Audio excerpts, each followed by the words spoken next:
Hello friends and welcome to Penlam IAS. Today we'll be discussing UPSC Current Affair Quiz of 6 June 2020.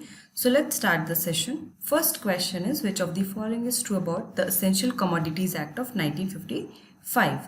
The essential items are listed and delisted in the act by the central government only.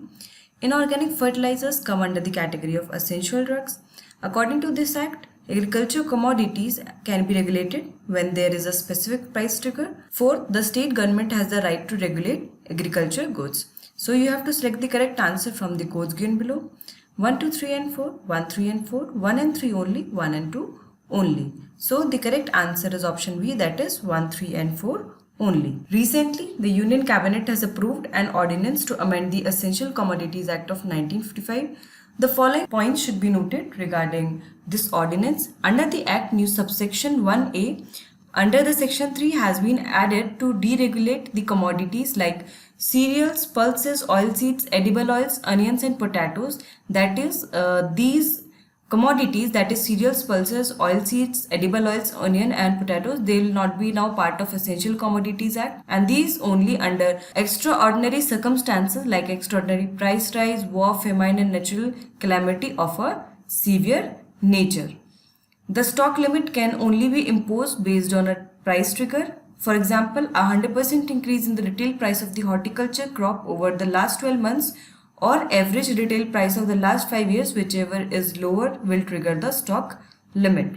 For non-perishable agriculture foodstuff, the price trigger is a 50% increase in the retail price of the commodity over the immediately preceding 12 months or the average retail price of the last 5 years, whichever is lower. There will be exemptions from the stock limit to processors and value chain participants of agriculture produce and commodities relating to the public distribution system. The Essential Commodities Act of 1955 contains the list of commodities that are essential, and its supply can be regulated by the government as and when required.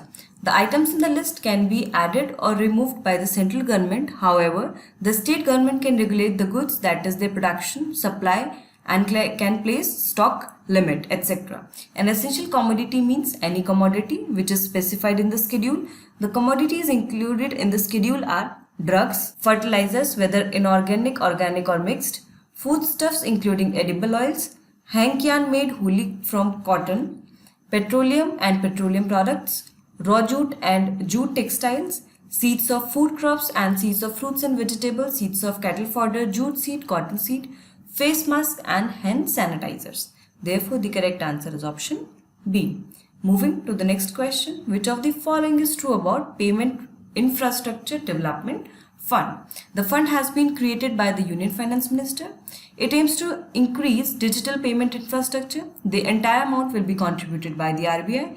The fund will be of INR 250 crore. So the correct answer is option B. Payment Infrastructure Development Fund has been created by RBI of rupees 500 crore. Out of the total amount, RBI will contribute INR 250 crore, while other INR 250 crore will be contributed by the banks issuing cards.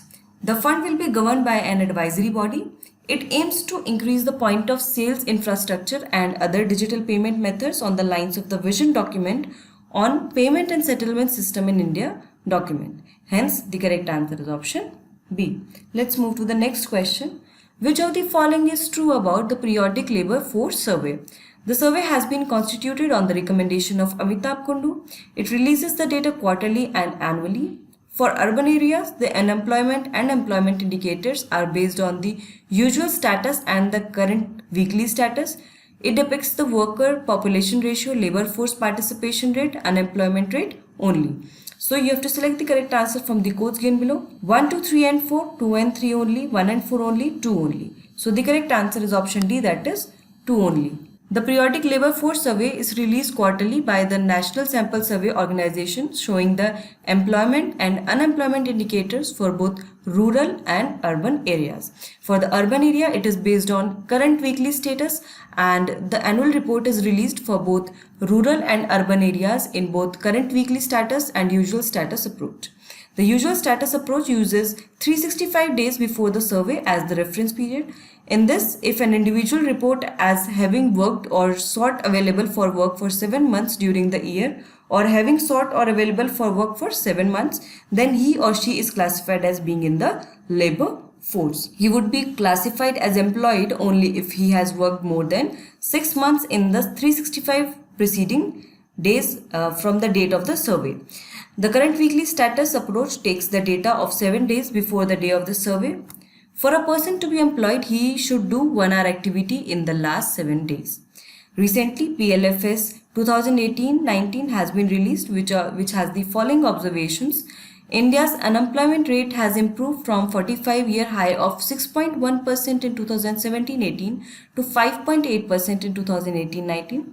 The labor force participation rate has also increased from 36.9% to 37.5% from 17-18 to 2018-19. The female participation rate improved to 18.6% from 17.5% in 17-18, and the worker population ratio has increased to 35.3% from 34.7% in 2017-18. Hence, the correct answer is option D.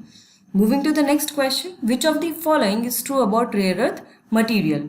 The material refers to a set of 17 metallic elements. Second is China is the largest producer of the rare earth materials. Third, in India, the rare earth deposits are found in Kerala and Odisha. You have to select the correct answer from the codes given below. 1, 2 and 3, 1 and 3 only, 2 and 3 only, 1 and 2 only. So the correct answer is option A, that is 1, 2 and 3. Rare earth material refers to a set of 17 metallic minerals and includes 15 lanthanides on the periodic table along with scandium and yttrium. They are significant as they are used in many consumer electronic devices like mobile phones, television, e-vehicles, etc. They are used in other products like defense technologies, magnets, etc. China is the largest producer of these materials. In India, these deposits are found in the monazite deposits of Kerala. The deposits are also found in Odisha, Tamil Nadu and Maharashtra. Currently, Indian Rare Earth Limited, that is Miniratna, is carrying out the project for the mining of rare earth materials in India and has a project in Alavu, Kochi, which is in Kerala, to carry out thorium mining. Hence, the correct answer is option A. Moving to the next question, which of the following is true about the Swadesh scheme? So, it is a scheme to promote indigenization in the air industry. Second, it is a scheme to promote indigenous education. Third, it is a scheme to provide jobs to the Indians returning from abroad during COVID-19. And fourth, it is a scheme to promote the sale of tribal products. So the correct answer is option C. The Swadesh scheme or Skilled Workers Arrival Database for Employment Support Scheme. It is a joint initiative of the Ministry of Skill Development and Entrepreneurship, the Ministry of Civil Aviation and the Ministry of External Affairs. The scheme aims to create a set of database of the skill set and experience of Indians returning from abroad. The scheme is a part of Vande Bharat mission, and the interested Indian citizens who are returning from abroad, they have to fill a card, that is Swadesh skill card. And Vande Bharat mission, we all know that it is one of the largest evacuation exercise by the government of India, and it aims to bring all the Indians stranded abroad due to COVID-19 and subsequent lockdown. And many of the Indian citizens have been brought back, and the third phase of this Vande Bharat mission, it is going to start soon. Phase 2 will be completed till mid of June. Hence, the correct answer is option C. So friends, here we have covered the daily current affair quiz of 6 June 2020. I hope you like this session and you are regularly following this daily current affair quiz session, and like this video and share it as much as you can. If you have any doubt or if you want to say something regarding this daily current affair quiz session, you can mention that in comment box, and also subscribe to our channel Pendulum IAS. Do not forget to press the bell icon to receive notifications and keep preparing with us. All the best. Thank you so much.